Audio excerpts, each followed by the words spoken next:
Welcome to The Snap with Alexis Perry and Sydney Jones. Hello, everyone. Welcome back to the Broncos Podcast Network and YouTube for this week's edition of The Snap. I'm Sydney Jones, your host, joined by my co-host, Alexis Perry. The Broncos are 3-0 and look to get their first 4-0 start to a season since 2016 as they host the Baltimore Ravens at home this Sunday. So joining Alexis and I on The Snap to get us up to speed on the matchup is this weekend sideline reporter, Amanda Balionis. Amanda, it's so nice to meet you. Thanks so much for joining us today. Oh my gosh, thank you so much for having me. I can't wait to actually get to Denver and see you guys in person this weekend. Yeah, Amanda, I know the week is full of so much preparation. So how are you feeling heading into this week's game? Good. I mean, news is just literally came out that Lamar Jackson did not practice today. His back is still a little bit sore. So I think that's something that we will certainly be keeping more of an eye on than maybe I anticipated a little bit earlier. I thought maybe that was just something they were doing to be careful. But yeah, the preparation has been really fun. It's always fun when you have two really good teams with two good records going up against each other, especially as we start to get more into the season. Week 4 starts to feel like, all right, we're getting into the meat of the regular season. So yeah, prep has been exciting. Teddy Bridgewater has been fun to talk about. This Denver defense has been incredible to be watching. So all is good. I can't wait to get there. You're definitely excited. We can tell. You know, Teddy Bridgewater, he's had a hot start to this season. He ranks 2nd in completion percentage, 5th in quarterback rating, and has yet to turn the ball over. So, Amanda, what have you liked about Teddy's performance these first 3 weeks here in Denver? Well, I think you just said it, the fact that he hasn't turned the ball over, right? And if he can do that against this Ravens defense, I mean, now you're really talking about a guy who is going to make a big time impact with this offense. I think it's the fact that, you know, Teddy might not be the showiest quarterback, but that's not necessarily what you want, right? Like, you want the guy who is consistent, who's been good under pressure. Teddy's been unbelievable when, you know, they come with the blitz against him. He's been doing all of the right things, and he's been dispersing the ball in really an ideal way. He's been spreading the ball around. He's been making the right, smart decisions. And, you know, Vic Fangio said it, like, this is a guy who stays calm under pressure, right? And that's exactly what you want from your quarterback. You know, he has experience. He's witnessed the highs of the high and the lows of the lows when it comes to the NFL. And I think you're really starting to see that maturity and those experiences reflect on the field in a really positive way. Well, you know, we've seen Von Miller return to that pre-injury form. You know, he's really dominated through the first 3 weeks of the season here. He was also named the AFC Defensive Player of the Month. You know, how could him in this Broncos defense, you know, try and stop Lamar Jackson this Sunday? Yeah, I know it. I know everyone wishes Bradley Chubb was still in that mix as well. I mean, man, it was really sad to see that happen. But like you said, listen, Von Miller's been playing unbelievable. I think the Broncos have 8 sacks on the season. Half of those are from Von, right? So you can tell he's pumped to be back out there. You know, I know that Vic Fangio, I know this team doesn't necessarily always want to bring the blitz, bring the pressure, but you have to wonder if maybe they're going to do that a little bit more against this Ravens offense, especially when we know that Lamar maybe isn't feeling 100%. How much do you want to test him? But listen, whenever you have a guy like Von Miller on the line, if you are a part of that offense, that Ravens offense, you're gonna be thinking about him regardless of what else is going on. So I think this Broncos defense, listen, they're the name of the game right now, right? We know that the Broncos offense, that you guys have looked really good, but it's this defense that is making just such a huge impact. So if they continue trending the way that they are, I think really the sky's the limit. Well, Amanda, you know, you mentioned the Broncos and Ravens both dealing with injuries. I think of Graham Glasgow and Dalton Reisner, both Broncos guards questionable for this game. KJ Hamler out for the season with a torn ACL. And of course, Lamar Jackson, like you mentioned, dealing with that back injury. So overall, just how do you feel like injuries might impact this game on Sunday? Listen, both teams have been impacted. You said it since before the season even started, right? I believe the Ravens are still number 1 in the NFL with guys on IR. That is not a stat that you want to be number 1 in. And listen, and that's no one's fault, right? Like this just is, it's football. These games are so physical. Things are so aggressive. And things just happen, right? There, you can't control that. But I think both teams have gone through this before, and both teams understand that next man up mentality, right? So I think that's what we're really going to start to see. I mean, we saw it between Teddy and KJ, right? When Jerry Jeudy went down, all of a sudden Teddy Bridgewater says, all right, we'll put KJ's blocker next to mine. I want to make sure that this guy, that we are on the same page. And we're going to just continue to see that type of chemistry. So I think both teams have already proven through the first 3 weeks, injuries aside, we're still finding ways to win. And that is indicative of what successful teams do, because Jerry Jeudy is expected to come back, right? You're going to start to see those guys who have been on the IR start to return. And now all of a sudden you're seeing teams that have already found success without some of their key players. And then you put those key players in and watch out, world. And we can't wait until Jerry is back. I know Broncos country is just patiently waiting. Or maybe impatiently waiting. Impatiently, yeah. Exactly. Well, Amanda, Denver's coming off a blowout win. The Ravens are coming off, a walk-off field goal win. How close do we think this game is going to be? I think it's going to be pretty close. I think it's going to be close too. I think that stat of, the Broncos lead, or they're tied for the lead, I think with the Bills with point differential, that might go away after this weekend. Yeah, the Ravens have had a bizarre start to their season. They have an overtime loss. They, like you said, they were one NFL history making field goal away from being 1-2.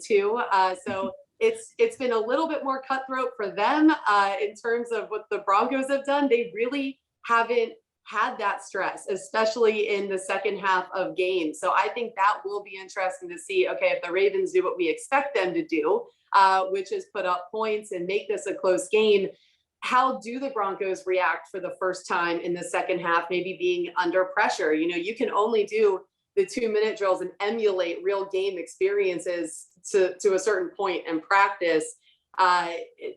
You never really know where you are when it comes to that until it actually happens during game time. So I do expect it to be a close game, but I do expect this Broncos offense to continue to be strong. I think it's really funny, this narrative of, well, I know the Broncos are 3-0, but look who they've played. Listen, winning the games you're supposed to win is indicative of teams that end up in the playoffs, right? So it's still the NFL. Every single game is tough. So yeah, I got to get on my soapbox a little bit with that one, but I expect it to be a close game. Seriously, thank you, Amanda, for saying that. I feel like the Broncos really haven't received a ton of respect nationally, because we're 3-0 against opponents who have really remained winless. So I appreciate you saying that so much. You're welcome. I got you. Well, Amanda, I know you'll be here in Denver and here in the building tomorrow. So who are you looking to chat with before the game? Yeah, I'm really excited. This is like a basic answer, but I'm super excited to talk to Teddy, especially with his connection with Lamar. Both South Florida guys. Both went to Louisville, both drafted 30s. I mean, it's uncanny, right? The similar path that they have had to the NFL. But I'm just excited to talk to Teddy about his journey. When I talk about loving sports, I cover golf as well. I love the mental side of the game. I love the emotional side that makes these guys elite and separates them from the other 99% of human beings on this planet, right? So what Teddy has gone through, what he's fought through when it comes to injury, when it comes from, having all these high expectations to no expectations to now being in a situation to, really be set up for success. I want to hear about that journey. And I also want to hear about what this is going to be like to be facing off against a guy that, they have a great relationship, right? I mean, it's such a unique thing to play quarterback at the same school. And not only that, come from the same area where, they heard about each other, they knew about each other all growing up. I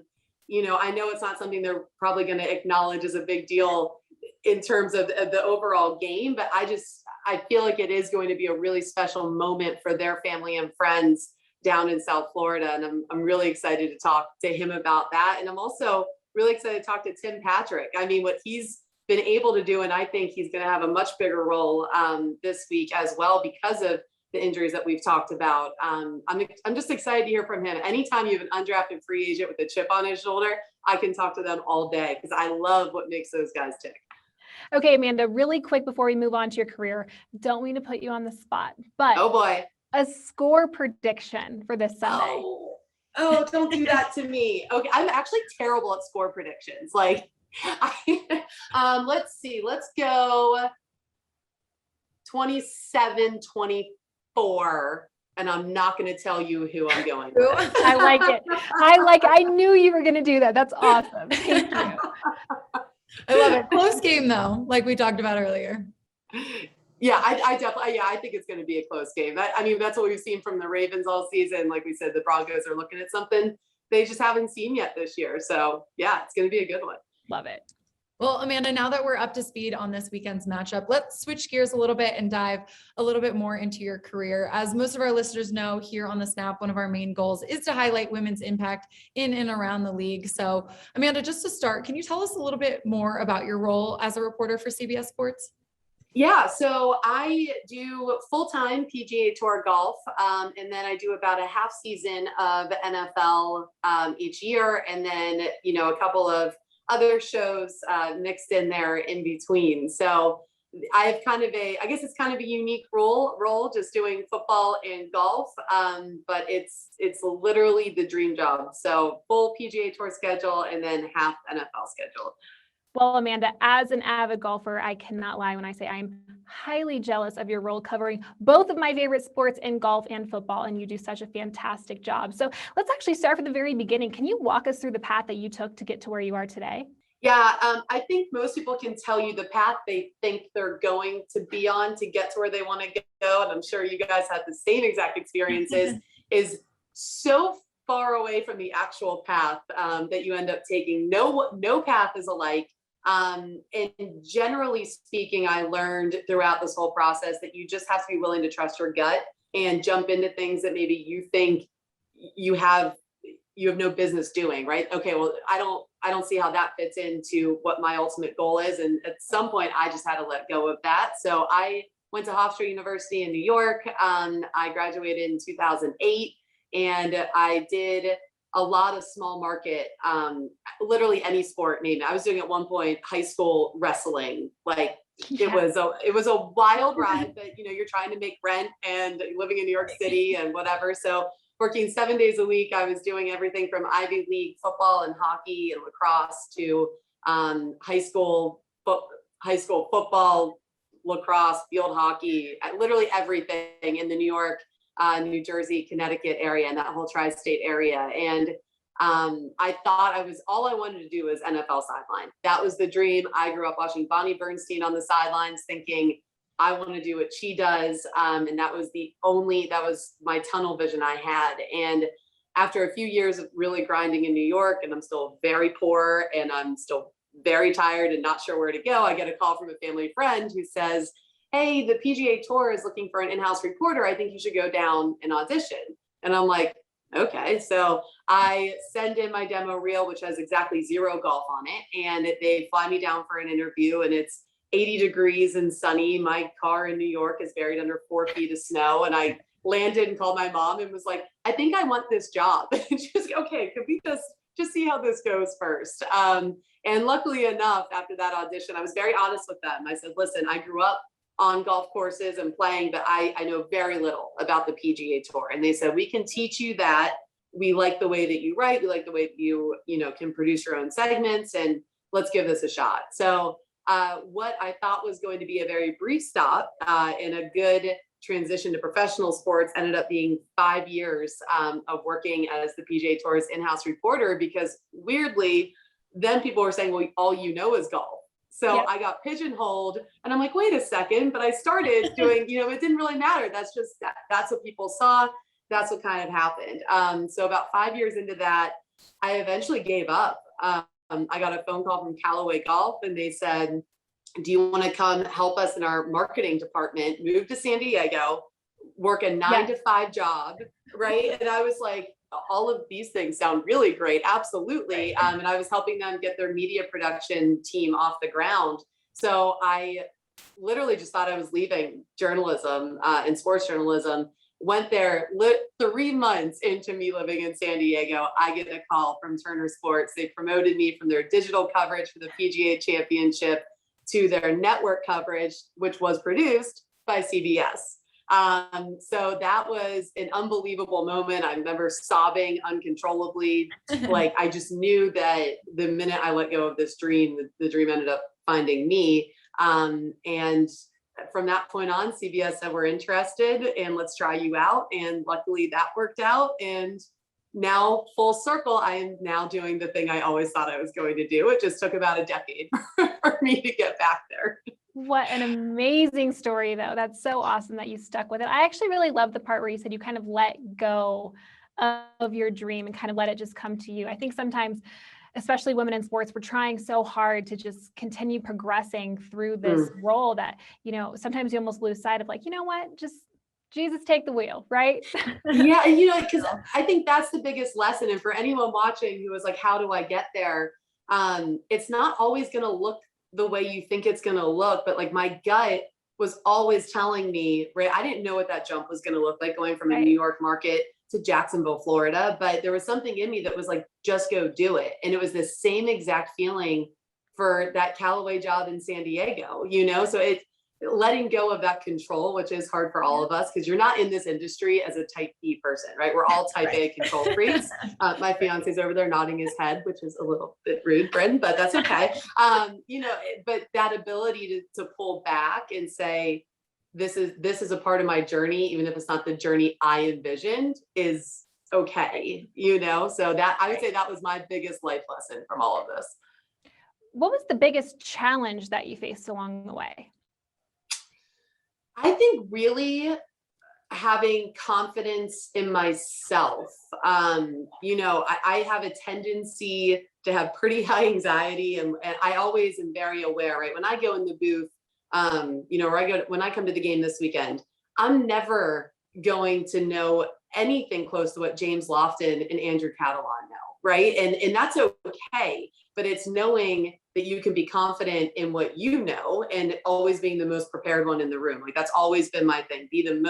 I might not be the smartest, I might not have the most experience, but no one's going to out prepare me.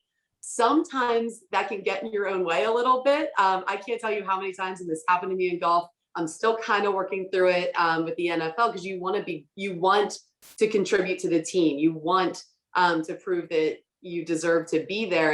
And for me, my Achilles heel is over preparing and kind of muddying the waters for the important things to know, which actually can take down my confidence a little bit. So I think that's something I've had to fight through, is that self-talk of like, you're here for a reason. You've worked your butt off to get here. You deserve to be here. Now step into that and own it. I think it's really easy for me to go into myself and just have 37 pages of notes that, I don't know if you know this, as a sideline reporter, you are never going to use 37 pages of notes, and same thing for golf, right? So I think it's just learning to embrace the moment and enjoying the moment and taking ownership of it, rather than constantly trying to prove yourself once you're already there, if that makes sense. What's one piece of advice you'd really give anyone looking to get in this industry right now? Yeah, just say yes to even maybe the most unconventional things. I've actually had this conversation with a couple of people who are trying to come up and, figure out what that looks like, especially in the landscape right now. There's not a plethora of sports jobs ever, but I feel like even right now, when you look at the mainstream ways to get in, those doors just seem to be closed at the moment. And it was the same way for me when I graduated in 2008. It was the height of the recession, right? I was trying to get a local sports job, and no local sports department, all of them were closing down, let alone hiring anybody. So I think finding those non-conventional jobs, like the PGAtour.com, no one was really looking at their website yet when I started, right? It was kind of a risk to take, and obviously that paid off. But now there's so many outlets you can go on. Starting your own podcast is an option, right? Just like literally showing that you can hustle and you know what you're talking about, and you're willing to go the extra mile that maybe others are saying that's just too hard. People do pay it. Scott Van Pelt told me this once. I ran into him when I was at the tour and couldn't figure out where I was going next. And he said, if you're good and you work hard, they will find you. And again, it might not be on your timetable. It certainly was not on my timetable. But it does eventually work itself out. But for it to work itself out, you have to really be thinking outside the box as well. Great advice. Well, Amanda, we seriously cannot thank you enough for your time today. And it was such a pleasure getting to know you. Oh, thank you guys so much for having me. And I'm excited to see you guys this weekend. Well, that's all the time we have for this week's edition of The Snap. Thanks so much for tuning in for another fun episode, and make sure to meet us right back here on the Broncos Podcast Network and YouTube next Friday. We'll see you guys then.